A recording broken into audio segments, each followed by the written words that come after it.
There's a story about a youth orchestra in Paraguay whose entire community is built on a landfill, a place where the sound of a violin shouldn't even exist. But the children do something extraordinary. They take the materials that the world throws away and turn them into instruments. A violin made from a rusted metal can, a cello made from scrap wood and aluminum, percussion made from old buckets and bottle caps. Nothing about that environment says beauty should come out of it. And yet, when the children begin to play, the sound is stunning. Soft, bright, defiant. They didn't wait for perfect conditions. They made music from what they had. When I learned about that orchestra, something clicked. Because in a different context, this is a story of Latino professionals, people who take what the world labels as less than or not enough and turn it into something powerful. I'm the son of immigrants, a Portuguese father, a Brazilian mother, 2 accents in my home, 2 cultures in my blood. I grew up between languages, Portuguese at home, English outside. Brazilian warmth around the dinner table, American expectations at school. And even as a kid, I learned to dance between those worlds. I learned to soften my name. I learned to quiet my accent. I learned to hide anything that made me stand out too much. People treated me differently, not always intentionally, but often enough for me to understand the unspoken rules of belonging. But when I began my doctoral research, I wasn't looking for answers. I was listening. For the first time, I was closely examining the lived experiences of Latino professionals, hearing their stories, mapping their journeys. What I found wasn't just struggle, it was structure. It was pattern. It was a developmental pathway, a predictable sequence of psychological shifts people move through over time, not randomly, but in stages. My research included 235 survey respondents and 5 national focus groups comprising of 23 participants.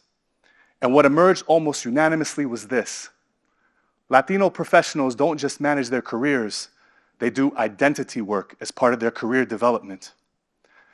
Identity work is the ongoing process of negotiating who you are, how you're seen, and how you show up in environments that weren't built with you in mind.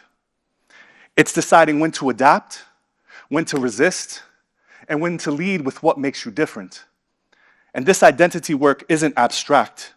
It happens in stages. Stage 1, denial. I made myself small at work because it felt safer to be invisible. Stage 2, confusion. Too American for my family, too ethnic for my job. Stage 3, exploration. Code switching wasn't a burden, it was intelligence. Stage 4, affirmation. I stopped apologizing for my accent. It's my biography. Stage 5, integration.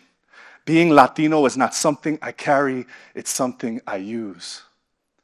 Before any of that comes context, the social and organizational conditions surrounding you, discrimination, exclusion, unspoken power dynamics, expectations about who belongs and who leads.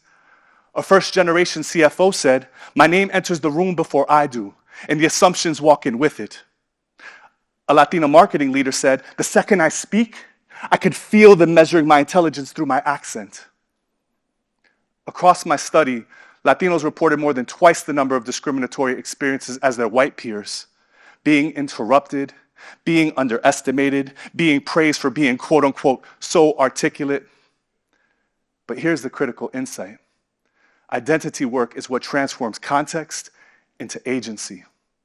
Once people began reclaiming their identity, autonomy shows up early, not at the end, at the beginning. A Colombian project manager said, I stopped waiting for permission. I started owning the room instead of waiting to be invited. Autonomy isn't confidence, it's self-authorization. After autonomy comes learning. Latinos learn technical skills, but cultural skills also. Negotiation, de-escalation, reading a room, switching communication modes effortlessly. Being bilingual isn't about language, a Puerto Rican executive explained. It lets me see two versions of the same conversation. Another said, growing up in my house was emotional intelligence boot camp. Then came self-efficacy, the belief you can succeed. If I could translate medical instructions from my mother at the age of 12, a Latina scientist told me, why would I fear a VP meeting? Then competence, excelling because of culture, not despite it. I outperform because I out-adapt.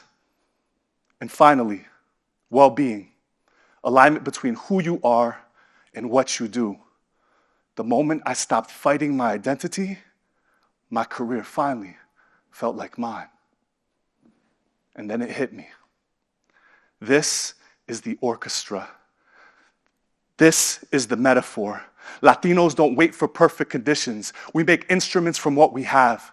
Your accent, your cello. Your bilingualism, your violin. Your immigrant resilience, your percussion. Your family sacrifices, your bass line. These aren't limitations. These are tuned frequencies, instruments of power.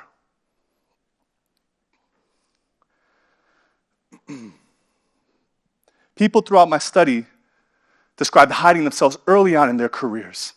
I sounded less Dominican on Zoom. I straightened my hair. I stopped speaking with my hands. But as they moved through the identity work pathway, they began reclaiming what they once hid. They began tuning their instruments. I bring my Latina warmth into every meeting. That's my leadership style. I'm not code switching, I'm code mastering.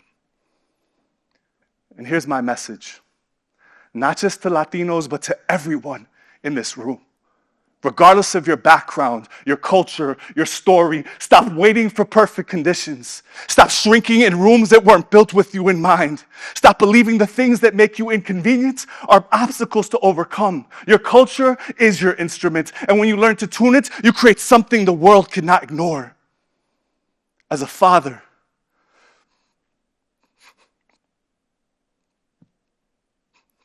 this talk is for my daughters.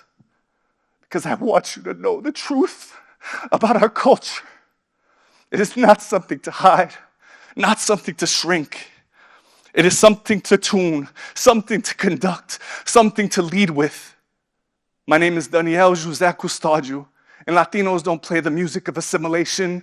We play the music of transformation. Obrigado, gracias, and thank you.